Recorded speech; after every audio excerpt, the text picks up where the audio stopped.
ओम श्री गणेशाय नमो नमः। आप सभी का सनातन धर्मसार चैनल में बहुत बहुत स्वागत है। कैसे हैं आप सब?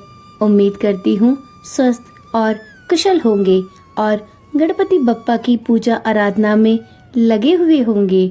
मित्रों, गणेश चतुर्थी के 10 दिन 10 कथाओं के साथ की श्रृंखला में आप सभी के सामने मैं आज एक और नई गणेश चतुर्थी की कथा लेकर उपस्थित हुई हूँ। चलिए इस कथा का रसपान करते हैं। उम्मीद करती हूँ आने वाली सभी कथाएं आपको रुचिकर लगेंगी। इस कथा को प्रारंभ करने से पहले मैं आप सभी से एक विनम्र निवेदन करना चाहती हूँ कि यदि आप चैनल पर नए आए हैं या आपने चैनल को अभी तक सब्सक्राइब नहीं किया है तो कृपया करके हमारे उत्साहवर्धन के लिए चैनल को सब्सक्राइब करें, जिससे कि आने वाली इसी प्रकार की वीडियोस आपको बिना किसी रुकावट के मिलती रहे। तो चलिए कथा का श्रवण करते हैं। एक समय की बात है कि विष्णु भगवान का विवाह लक्ष्मी जी के साथ होना सुनिश्चित हो गया। विवाह की तैयारियां होने लगी। सभी देवताओं को निमंत्रण भेजे गए, परंतु गणेश जी को निमंत्रण नहीं दिया गया।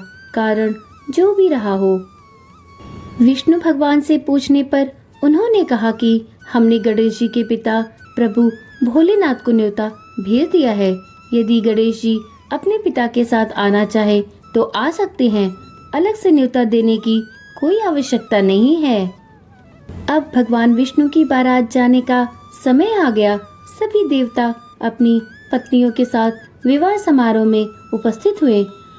उन सब ने देखा कि गणेश जी कहीं दिखाई नहीं दे रहे हैं। तब वह सभी आपस में चर्चा करने लगे कि क्या गणेश जी को न्योता नहीं दिया गया है या स्वयं गणेश जी ही नहीं आए। सभी को इस बात पर आश्चर्य होने लगा। तभी सबने विचार किया कि यह बात भगवान विष्णु से ही पूछना चाहिए कि गणेश जी क्यों नहीं आए हैं, इसके पीछे क्या कारण है। विष्णु भगवान से पूछने पर उन्होंने कहा कि हमने गणेश जी के पिता भोलेनाथ को न्योता भेजा है। यदि गणेश जी अपने पिता के साथ आना चाहें तो आ सकते हैं। उन्हें अलग से न्योता भेजने की कोई आवश्यकता नहीं थी। दूसरी बात यह है कि उनको 1.25 मन मूंग, 1.25 मन चावल, 1.25 मन घी और 1.25 मन लड्डू का भोजन दिन भर में चाहिए। यदि गणेश जी नहीं आएंगे तो कोई बात नहीं, दूसरे के घर जाकर इतना सारा खाना पीना अच्छा भी नहीं लगता है। इतनी वार्ता कर ही रहे थे कि किसी ने एक सुझाव दिया कि यदि गणेश जी आ भी जाएं तो उनको द्वारपाल बनाकर बैठा देंगे कि आप घर का ध्यान रखिए। आप तो चूहे पे बैठकर धीरे धीरे चलोगे तो बारात से बहुत पीछे रह जाओगे। यह सुझाव भी सबको पसंद आ गया तो विष्णु भगवान ने भी अपनी सहमति दे दी। होना क्या था, इतने में गणेश जी वहां आ पहुँचे और उन्हें समझा बुझाकर घर की रखवाली करने के लिए बैठा दिया गया। इधर बारात चल दी।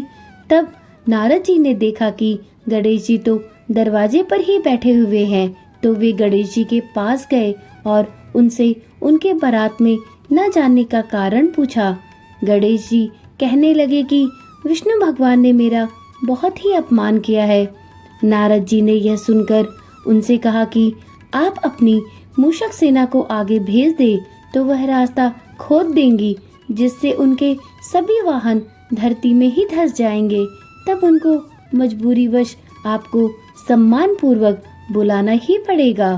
फिर क्या था, अब तो गणेश जी ने अपनी मूषक सेना जल्दी से आगे भेज दी और सेना ने जमीन पोली कर दी।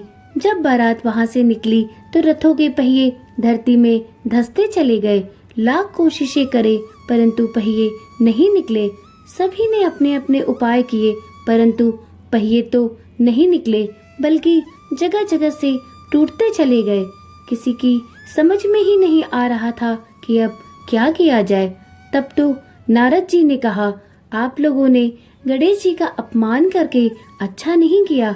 यदि उन्हें मनाकर लाया जाए तो आपका कार्य सिद्ध हो सकता है, यह संकट टल सकता है। शंकर भगवान ने अपने दूत नंदी को भेजा और वे गणेश जी को लेकर आए। गणेश जी का आदर सम्मान के साथ पूजन किया गया। तब कहीं रथ के पहिए निकले। अब रथ के पहिए निकल के टूट गए थे तो उन्हें सुधारे कौन? पास के खेत में खाती काम कर रहा था तो उसे बुलाया गया। खाती अपना काम करने के पहले श्री गणेशाय नमः कहकर गणेश जी की वंदना मन ही मन करने लगा। देखते ही देखते खाती ने सभी पहियों को ठीक कर दिया।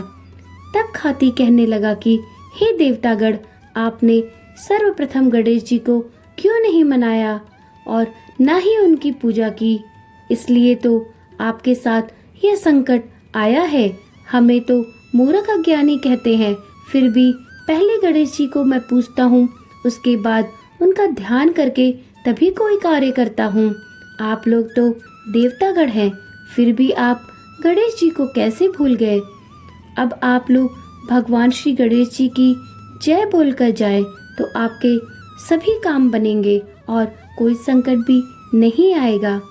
ऐसा कहते हुए बारात वहां से चल दी और विष्णु भगवान का लक्ष्मी जी के साथ विवाह संपन्न करा के सभी सकुशल घर लौट आए।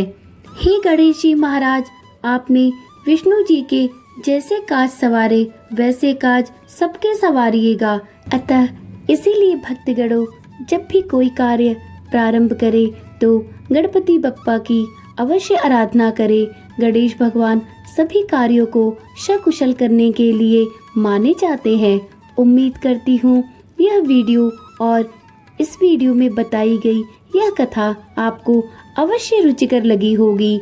चलिए इसी उम्मीद के साथ मैं यह वीडियो यहीं पर समाप्त करती हूँ। फिर मिलते हैं एक नई कथा कहानी के साथ।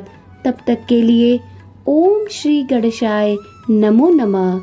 हे गणपति बप्पा, आप सबकी रक्षा करना, सबके काज संवारना, यही आपसे प्रार्थना है।